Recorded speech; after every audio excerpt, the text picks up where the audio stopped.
I amb aquest tema acabem l'edat moderna. Sols ens queda un fet del que parlar.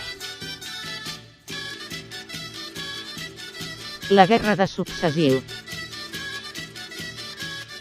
I anem a conèixer-la de forma diferent.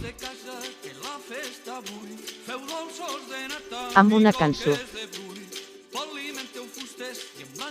Però primer, com sempre, un poc d'història. Al segle XVIII i el regne de València, quan va morir Carles II sense hereus, es va produir un conflicte en la successió. El tron que va desembocar en la guerra de successió. Aquest enfrontament va tindre en el territori de la Comunitat Valenciana un dels principals escenaris. La població del regne va quedar dividida. Els camperols, coneguts com a maulets, van donar suport a l'arxiduc Carles d'Àustria. Els senyors, anomenats botiflers, van donar suport a Felip de Borbó. Finalment, al 1707 les tropes borbòniques van vèncer les de l'arxiduc, en la batalla d'Almansa, a Albacete. Després de la seva victòria, Felip V va publicar un decret pel qual abolia els furs, vigents des de l'època de Jaume I, posava fi al regne de València. Com a curiositat dir que Felip V va cremar Xàtiva per la seva col·laboració amb l'arxiduc Carles. I a aquesta població conserven un quadre d'ell col·locat cap per avall.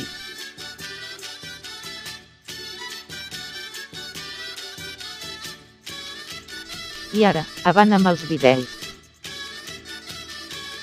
Primer que comença la música,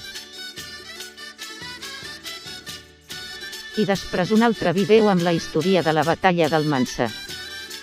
fixeu-se bé en tot el que ens diuen.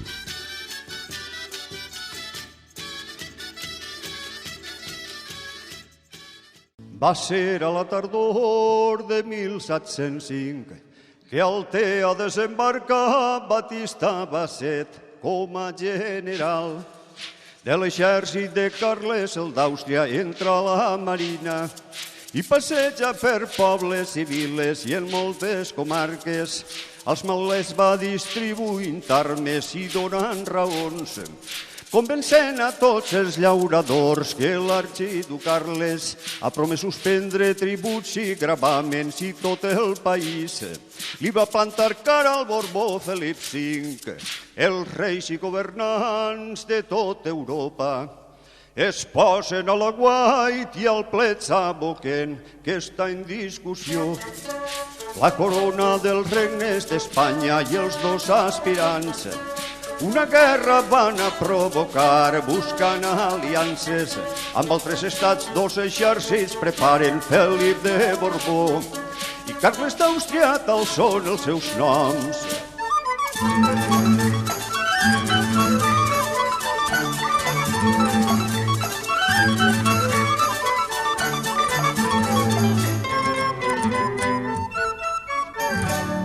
Als pobles van renaixer les esperances d'arrancar el poder als nobles senyors i en poques setmanes el camí de València aplanaren maulets i aliats. Dominaren pobles i ciutats d'una punta a l'altra. El país va tornar a obrir les arques per traure al carrer les senyeres contra el botifler i l'arxiduc Carles. A la porta de Quarta clamaren i ell feu jurament d'obedir i defendre les lleis. Del dia que ara esmentem, guardeu memòria. El 25 d'abril de 1707, que trista batalla, va somoure la terra d'Almansa l'exèrcit Borbó. El de l'Àustria va vèncer d'un colp i sense defenses.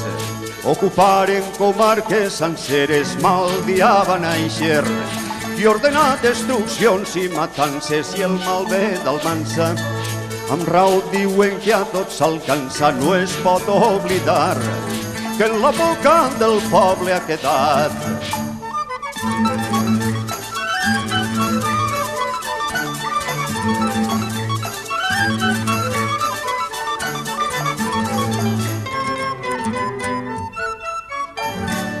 després que va sometre tot el país i va tractar els homes amb gran crueltat. Pensa que era l'hora d'augmentar el poder de la seua corona i sense tardança promulgar el decret de nova planta pel qual suprimia les lleis i costums de la pràctica antiga i ens va prohibir que parlarem la llengua d'ací.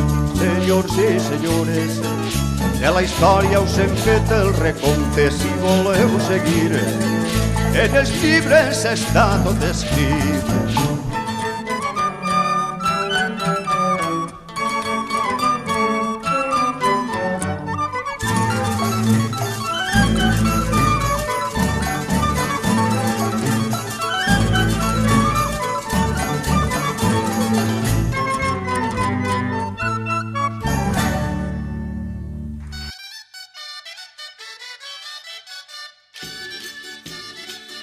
A las 3 de la tarde del 25 de abril de 1707 comenzaba en el paso estratégico entre Levante y la meseta castellana la batalla de Almansa.